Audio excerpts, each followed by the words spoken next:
Ahoy there, and welcome aboard to Big Red Journeys. I'm your host, Captain Big Red, and on today's journey we're having a special one here because we're here at the Maritime Museum of San Diego. This is really a jewel here in San Diego. Lots of maritime history from that of California and that of around the world, because right over there, the starofindia, which is really the prized jewel here at the Maritime Museum, has circumnavigated the world 21 times. That's amazing. Throughout its history, it's also the world's oldest active sailing ship. So we're going to check that out. We're going to check out the other boats here, see what this museum has to offer, and of course have a good old time. So if you care to set sail with me, let's go. Walk-up window right up front. Here are the current prices as we have them: 24 for adults, seniors 62 and older 18, military 18, students 18, children $12, and little ones 2 and under are free. Also, you can include a boat ride onto your admission. They do have a historic bay cruiser, which is on the pilot boat. That's an additional $18. They also have a naval history bay tour for $24, and even the very San Salvador, which is a replica of Juan Cabrillo's ship from 1542. But let us go on. We're going to step aboard the Berkeley first. Head over here. There's a few vessels to our right. We got the USS Dolphin, which still holds the record for the deepest dive. The Swift boat has just passed it. The pilot boat just stepped out, but we'll be doing a cruise on that a little bit later, 2:45. But the Berkeley is going to be your main entrance point. This is where the gift shop's going to be. This is where they check your entrance, as well as where the vast majority of the museum aspect of things is. Like I said, this is going to talk about more of the actual maritime history of San Diego, not just of San Diego, Southern California, even there around the world. But you can see we got lots of exhibit pieces and historical artifacts, but we'll go going through those a little bit later. Right now, we're going to step over to this pier to check out the USS Dolphin, the deepest diving submarine out there. Obviously not the type of place for people that are any sort of claustrophobic. So we gotta turn around and face the ladder while climbing down. Look at all the knobs and switches and everything that are in here.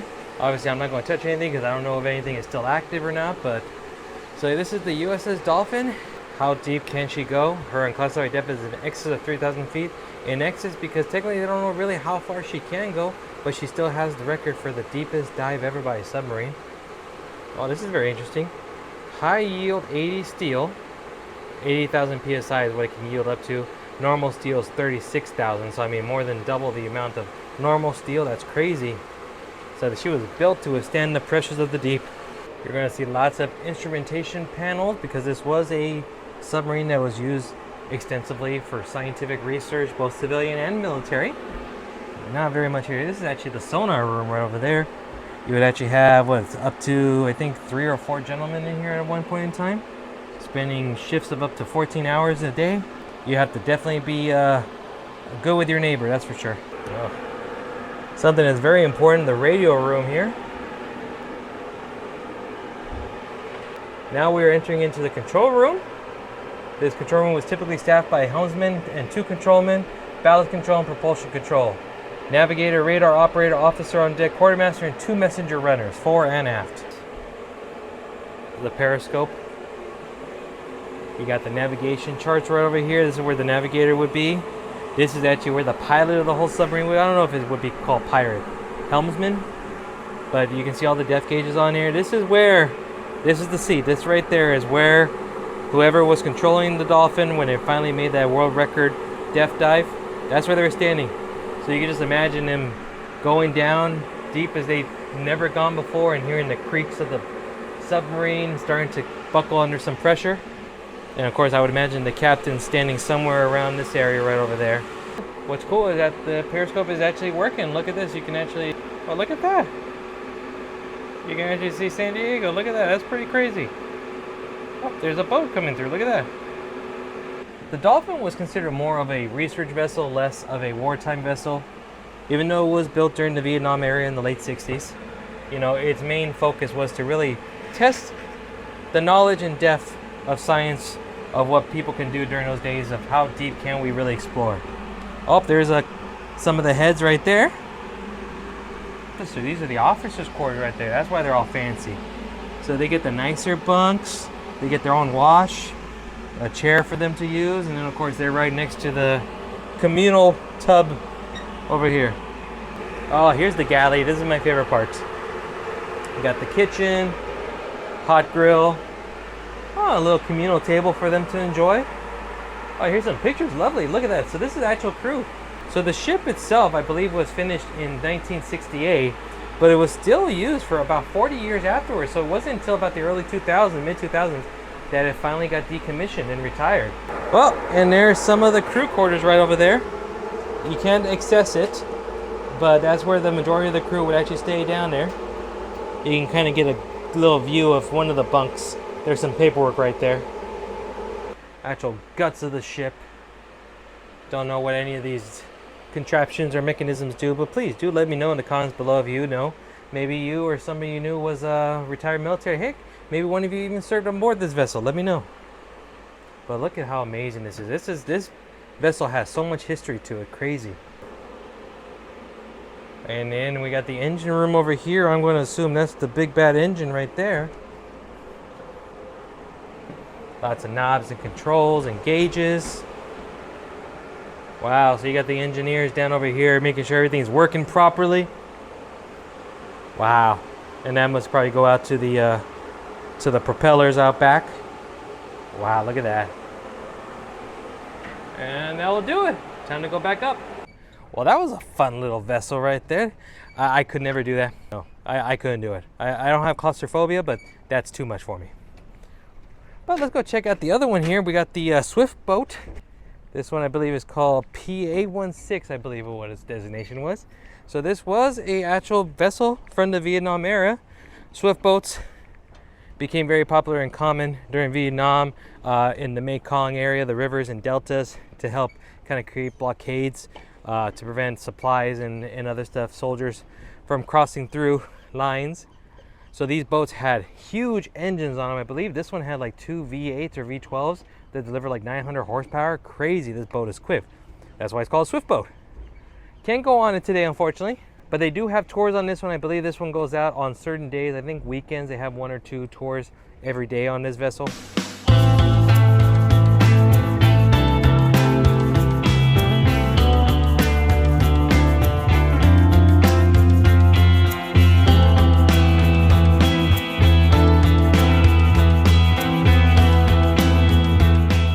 Right next door we got the steam yacht, the MEDEA, named after the Greek mythological sorceress. This was commissioned by, built in 1904 for William McAllister of Scotland. This was his private yacht that he would take for social occasions and hunting trips around Scotland and the locks that are there. This actually has a very historic military career, ironically enough. It was actually purchased by the French Navy during World War I. Was converted to a gunboat at one point. And then after the war came back, and it was actually owned by some members of Parliament in Britain as a social kind of pleasure yacht. But then during World War II, it once again joined the Navy, Royal Navy, and became known as a barrage balloon vessel. Then later after World War II, was joined by the Norwegian Navy as an accommodation vessel for officers that would be able to stay on there during visits. But yeah, after years of exchanging a few hands, oil man Paul Whittier finally purchased her, then donated her to the Maritime Museum in 1973, where she's been laid here to enjoy herself. So we'll step on board here very shortly and check her out for a few minutes. Amazing, this old girl still looks beautiful as can be, like she's brand new. Let's go inside the galley area, I see. Wow. So this, of course, would be a beautiful dining area right up here up front. You can see some old-timey photos. The original Captain Charles Carter, excuse me. Oh, there's Captain William McAllister, the original owner of the MEDEA. We got the galley over here, which of course is used for food prep and cooking. Let's see what we have here. Oh, look at that. Old wood style stove. That is crazy. Got the pipe that goes out there for the exhaust. This is obviously luxury. For turn of the century, 1900s, this is luxury of Mr. McAllister and his lovely wife, Amy Stewart Gilmore. Yeah, look at this inside the living quarter. Oh, excuse me, this is the smoking saloon. Oh, well, goodness me, you can't just smoke outside, you gotta smoke in here. Wow. Oh, and that would have been most likely the entrance into the living quarters down below. But look at the lavish carpeting. Oh, look, and there's the San Salvador.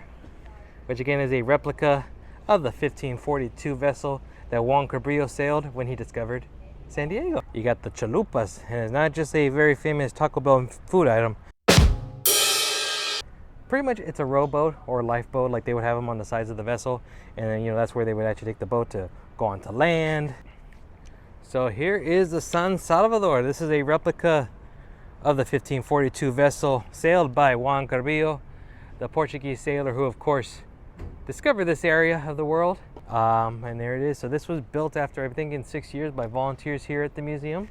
Oh, this is a cool little map of the world according to Juan Cabrillo at the time. Interesting. I mean, you can see it. There's the, you know, Mexico going to Central America. There's south. There's north area. Of course, they always thought India was right next door, so they're always looking for that passage to get to India for the spice trade. Now, this is, again, replica, but it's built to kind of almost exact specs, or at least as much as historians could acquire. And I know these boats, they also have like pirate tours where they actually have some of the actors come on board and interact with you. But yeah, this is how the crew would have been. Look at this.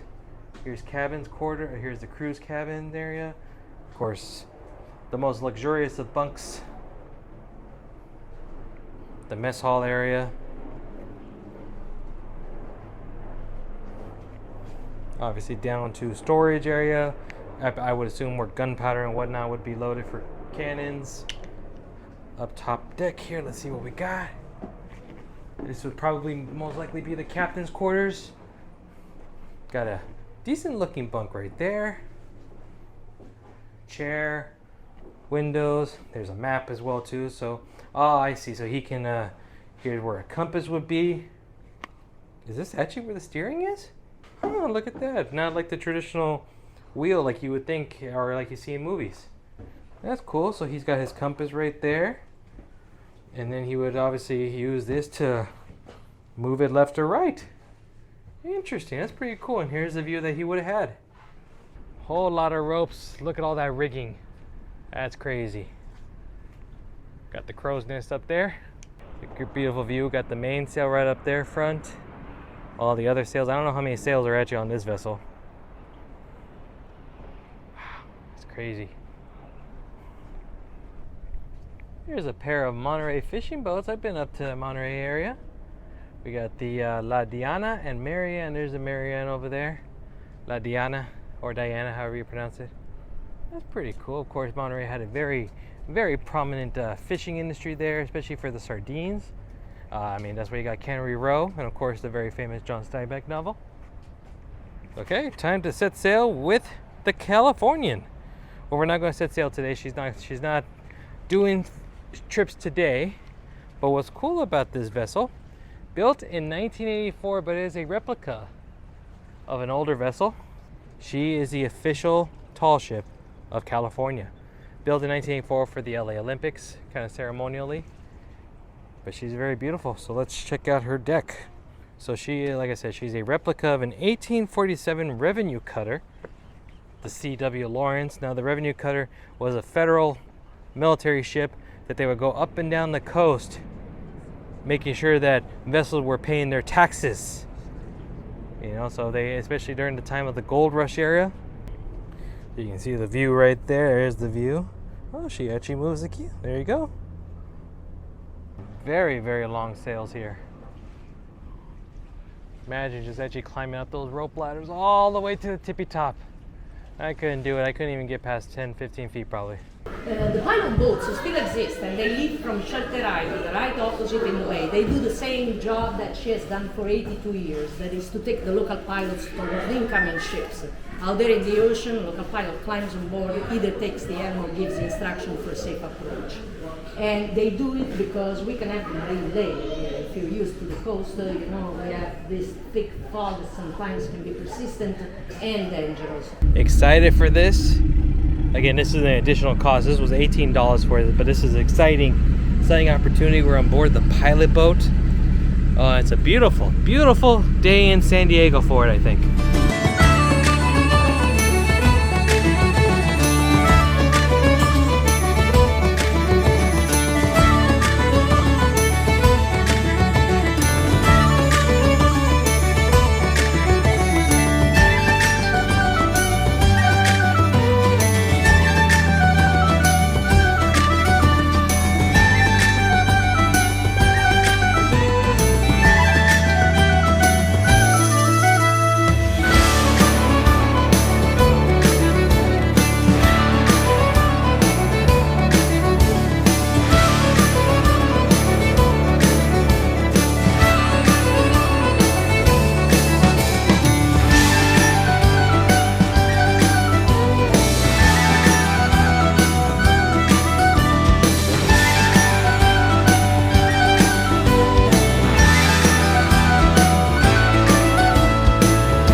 Well, that was an amazing adventure through the bay. I don't know how many times I personally have gone on the bay and sailing, but it's always great to get a different perspective. The narration by the tour guides, wonderful. The captain, great time. It was wonderful. They are very knowledgeable. Lots of fun facts, stuff that I didn't even know, being a native of San Diego, and I didn't even know some of the stuff they presented. So it was really cool. And not only that, so again, that boat tour was $18 extra on top of your admission price. But in truth, I was just thinking about it, was like some of the other tour boat operators, I don't even think you can get a boat tour for that price. And you know, and not only that, if you can, but are they on a historic vessel like that, something that's about 120 years old? I don't think so. So one thing to mention, the Surprise, during our trip here, the Surprise unfortunately is closed at the moment. They are doing some repairs and maintenance to it. So for safety purposes, they can't allow guests on board. You may recognize this vessel from the movie with Russell Crowe, Master Commander, Other Side of the World. I actually love that film. And this is the vessel that he used in the movie. You know, they actually filmed shots in this film, like anything that had to do with the captain's quarters, right there. That's where it was filmed at. Anything above deck, that's where it was filmed at. Also, the Pirates of the Caribbean film, the one with what is it, with was it Blackbeard? Was it A Stranger Tides? I think that was the one with Penelope Cruz. This one was also in there as well too. Just made a couple cameos, nothing big, but mainly known for Master Commander. Built in 1970, it's a recreation of an 18th century British 24-gun frigate, the Rose. So we'll have to come back another day and try to get on board this ship. I'm very excited. But this is the pride and joy of the Maritime Museum, and really, honestly, of San Diego. If you know anything about San Diego as maritime native, you know, nautical history, the Star of India is a very, very prominent piece in that history.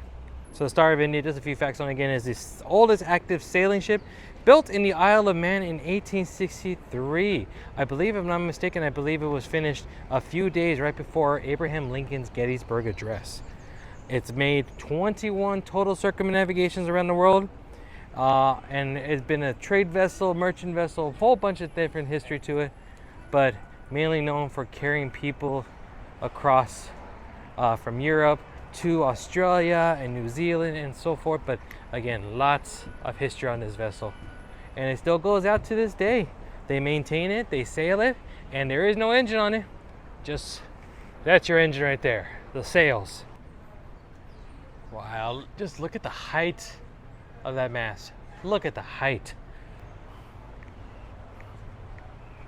All the ropes. I mean, just the men that had to crew this vessel into some stormy weathers. The ship's bell would have been, there's a ship's bell. No visitors here at the moment, but looks like we got some forward crew quarters at the moment. You can even smell the history in here. You know that wood smell, that kind of like musty smell? That's a huge anchor, look at that. I don't know if that's the original anchor, but still, that's crazy. It might be. But the complete bow of the ship can't go much further than this.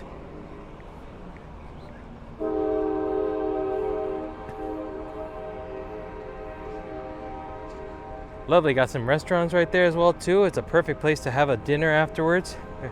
Got one of the cruise ships right here. There's a storm coming brewing right over there. You can see the clouds getting a little gray. I'll probably be here in about an hour or two. So that beautiful sunny San Diego weather has turned on us. Wow. This is very pretty. I am so glad I came today. It's cool. They got little cutaways here. Watch your step. Obviously, again, this is original. Definitely not ADA accessible on some of these things, but so I'm going to assume this is the galley because I see a big wood stove here. I'm going to imagine that's the original one. That's crazy. Food stores, obviously there's some pantries probably back behind there. They would also have livestock as well too. I don't know where the livestock is kept. Probably obviously in cargo somewhere down below. Interesting. So this must be where the officers' quarters would be. Oh, maybe not. Actually, no, passengers. Let's see. Oh no, here's an officer. We got a first mate right here. This would be his quarters. Actually, pretty good accommodations here. Very nice. Passengers, I do know that they would take passengers. Obviously, you know, if you're going from one country across the ocean, they would take passengers. Different types of steerage and accommodations would be made. These are obviously be probably the equivalent to like a first class passenger. And I know the price would be pretty hefty for something of this nature. Here's where the ship surgeon would be. Or maybe this is where they actually do their practice, because I'm imagining that's the medicine cabinet right there. Probably perform whatever procedures need to be done right there. We got the head right there. That does not look original to me. Oh, look at this, a picture of her launching day, November 14th, 1863. Look at that. Here's a pantry over here. This is which served hot food was brought from the galley and served to the ship's officers and first class passengers. So the galley, which we saw that away over there, they bring in some of the food over here, and this is where they would eventually divvy up the food, which I'm assuming right here on the dinner table. And here is the captain's quarters. Interesting that he's, I mean, obviously very nice accommodations. Obviously has a private washroom right there. All his accoutrement, a nice chair, stately chair, and bed. Pretty good accommodations. And this is the chart room. Okay, so up there you go. So you got all the different flags right there for signaling.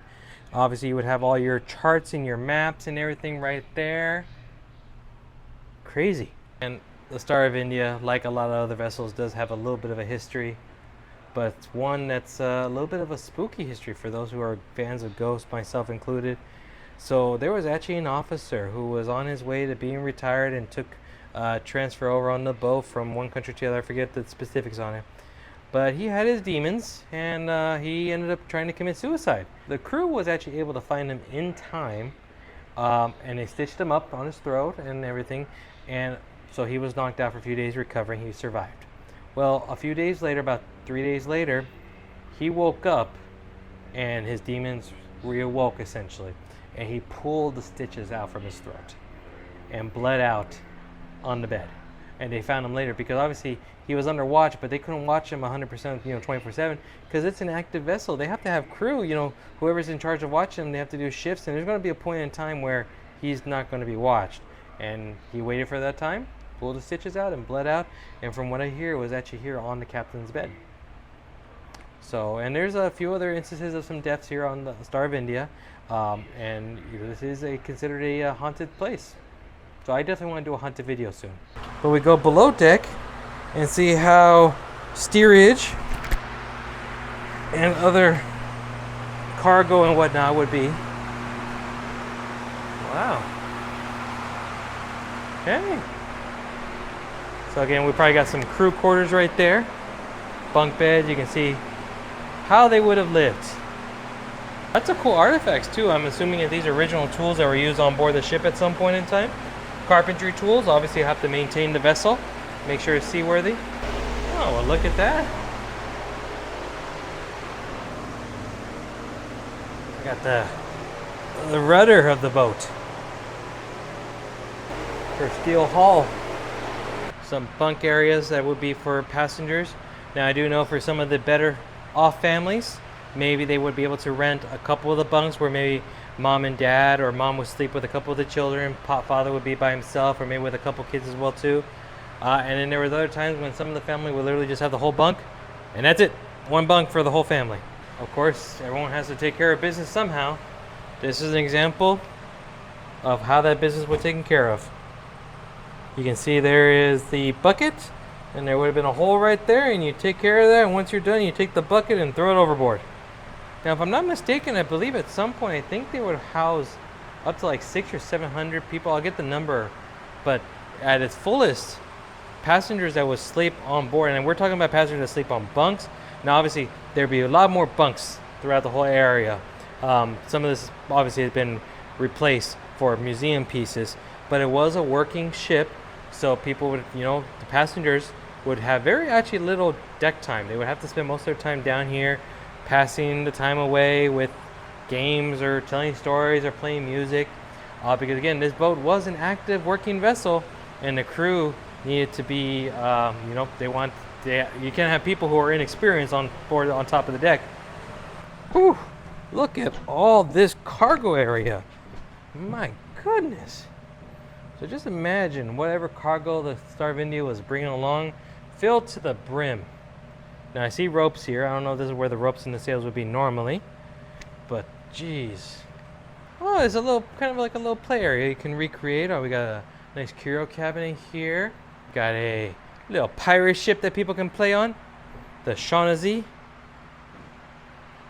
A whole large example of different knots, each serving slightly different purposes and strengths. Lots of barrels. The barrels obviously would represent water, obviously the beverages that people would need to survive across on their voyage. Can't, of course, leave this vessel without checking on the wheel. So there's the view. Imagine steering this vessel across the Atlantic, the Pacific, all the major oceans, through rough seas, stormy seas. Just crazy. And of course, a wheel like this would have most likely more than one crew on it, probably, especially during times of rougher seas. They'd have one on this side, on the port side, and one on the starboard side to really help control this vessel. So like I said, this is kind of like the main museum area of the Maritime Museum. So this is on the steam ferry, the Berkeley, built in 1898 originally. It operated for 60 years in San Francisco Bay and is officially a California and National Historic Landmark. So you can see there's a vast variety here of exhibits. Oh, look at this. Steam and Splendor, that seems to be the big exhibit going on currently at the moment. They have some permanent ones. They talk about like the fishing history, the naval history here of San Diego.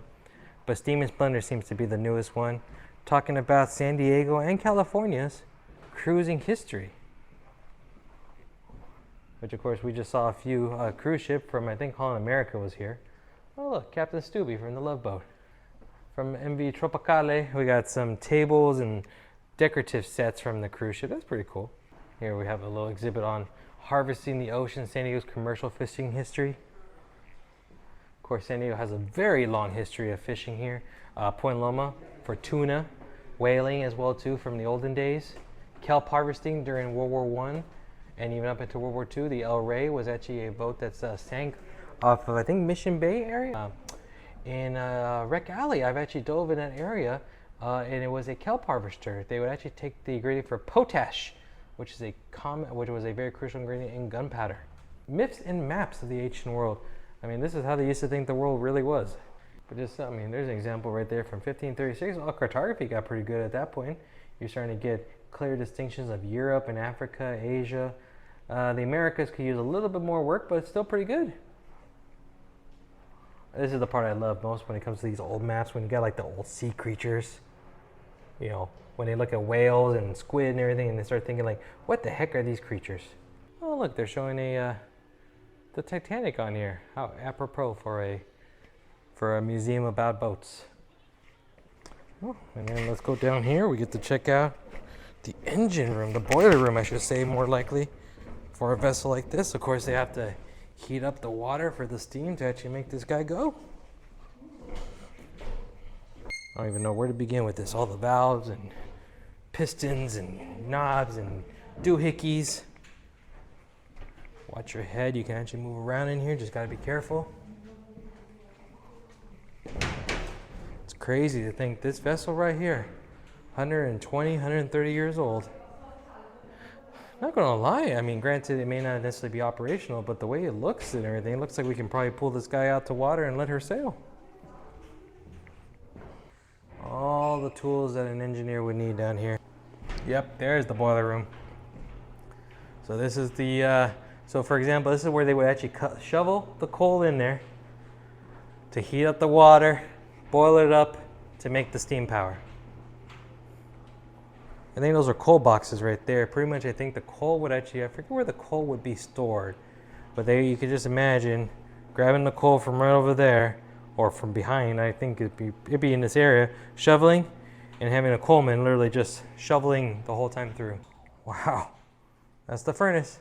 Just imagine the temperature, and then of course that's the pipes where the water would go through right there. A model of the RMS Titanic. We're all very familiar with this vessel. Wow, is that a life vest from there? I'm going to assume that that's a actual life vest from the Titanic. That's crazy. And something from Carrie Constance Toogood Shaft, who was 47 years old when she and her husband Herbert boarded the Titanic at Southampton. Let's see, so she stepped into life before wearing a long black gown, this black lace shawl, and a full-length sable coat. And unfortunately, her husband did perish. That is crazy. So that was from someone who actually survived Titanic. And one last thing, we'll check out the top deck. Now this would be the area where passengers can enjoy themselves as they took the little ferry boat across the bay. I don't know if there was a one ticket cost or if there was actual like passenger classage or not. Here's a top deck. A little dark here right now, but you can see how there are some areas like, I don't know what, I believe the deck, the chairs and all that are original. The tables are definitely not, those are just folding tables. But the chairs or the benches themselves are original. The glass is original. Look at how beautiful that glass is. And remember, this boat is 120 plus years old. Oh, beautifully decorated for Christmas. How nice. I do know that on here on board the Berkeley, they also have some events where they'll have like musical performances played. They'll actually put chairs out here. I believe this was actually a dance floor. So they'll actually play music. There's a bar right here that's actually usable. You can see there's actually a wet bar.